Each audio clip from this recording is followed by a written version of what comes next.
Good evening, YouTube. So right here is where my old tank type water heater used to sit, and I showed you in a video last year, about 1 year ago, when I took that out. And like I say, this was the area where the stand for the heater and the drip pan and all that was. So what I want to do is I'm going to be putting a sink in here, a little utility sink. And so I've got the hot and cold water pipes run down there. And one of the things that was in the house when I purchased it, hidden behind the water heater, was this big hole that had been hacked in the drywall out here in the garage. And you've got the gas pipe there. I believe that's probably the hot water pipe behind my new water pipe. And then there's my new cold pipe, and then I think this is the cold water that runs into the kitchen.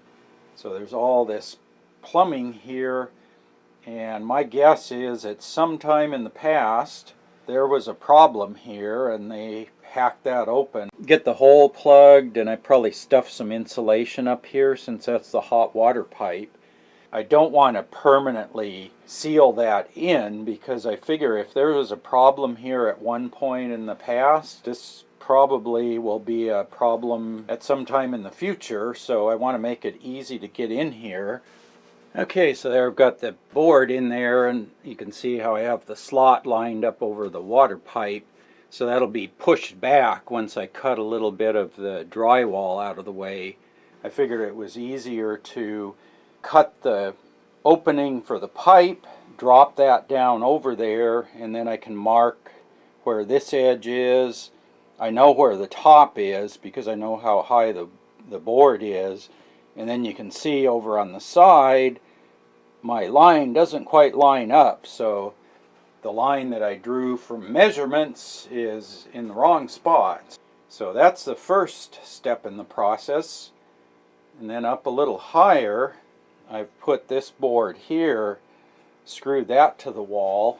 What I want to do here is put a shelf over the bulk of the plumbing there, and then there's also this really horrible patch job that somebody did around the gas pipe. I don't know what the heck that stuff is. It's like really hard, brittle stuff. I tried chiseling it and trying to smooth it out, but I figure it's like impossible because it's in behind all the pipes, so you can't really get any power tools in there.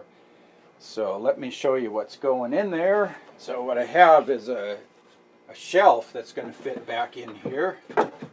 So this is the base of the shelf, and then the sink will be down at this level. So that's that part of the shelf, and that'll just screw into the end of the board here. Screws on each end. And then this is the top part of the shelf that'll fit over like that, be supported by the bottom, and then just held with a few screws from the top. I'll get a little shelf space, and then I'll cover up all of this patch job and all the mess down below. But still, this is removable. I'll just be able to pull out a few screws, pull the top off, and then I can pull these screws out, pull the bottom part of the shelf, and then the last thing I need to do is I got to run the drain pipe over from behind the clothes washer. There's a drain pipe right down there, so I'll run that over here, and there's my center line for the sink, so I'll be putting the drain pipe right down below the water outlets there. But anyway, that's the task at hand. So the first thing I need to do is start marking and cutting out the drywall there. Okay, making progress on cutting out the drywall. So I'm using my Craftsman cordless MultiTool, and this blade works really good for all the straight cuts. You can kind of just push it into the wall, and then it just follow the line as you go across. But then I've got like these pipes in here, plus the corners. You can't get the corners cut with the round blade, so I can put in a straight blade, and then that lets me get in here to the corners, and I can cut there. Around the pipes here I can cut in like this, and then turn the tool this way, and you can get in behind the pipe, and then I can flip the blade to the other side and come in from that side. So I think that's going to work pretty good.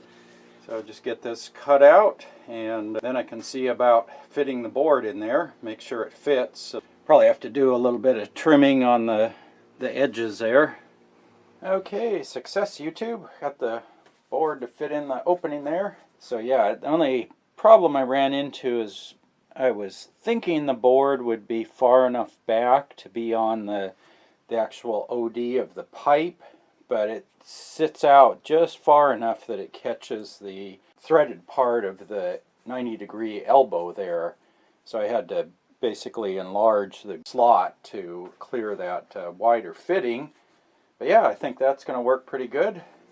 So yeah, one of the biggest benefits of installing the tankless water heater is I get this whole area here. This is about 10 square feet. And if you figure the going rate for new construction is something like $250 a square foot here in the area that I live in, this is $2,500 worth of floor space that I have now that I didn't have before. Freeing up that much floor space would pay for the water heater several times over, if you look at it that way, for the tankless unit.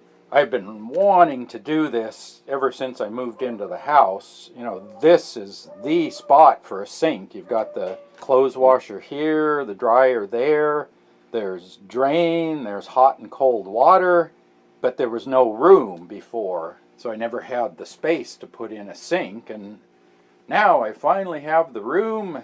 I have a shelf up here, a sink down here, and then in the bottom this whole area will be cabinet storage space. So I think that's going to be really valuable addition to the garage here. And then I don't have to go in and wash my dirty hands or dirty parts in the kitchen sink.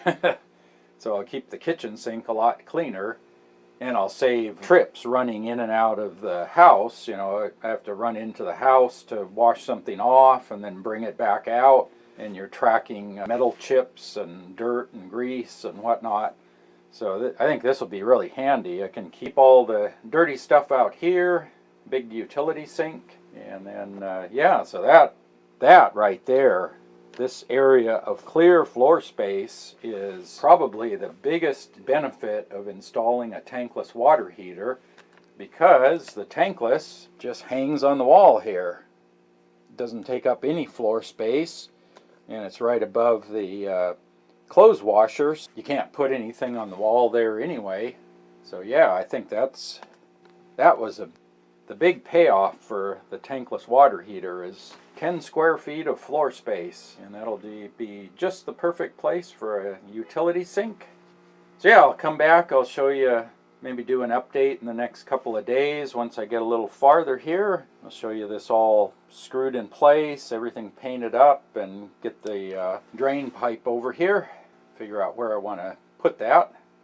So yeah, we'll get back to you then. If you have any questions, post up in the comment section down below.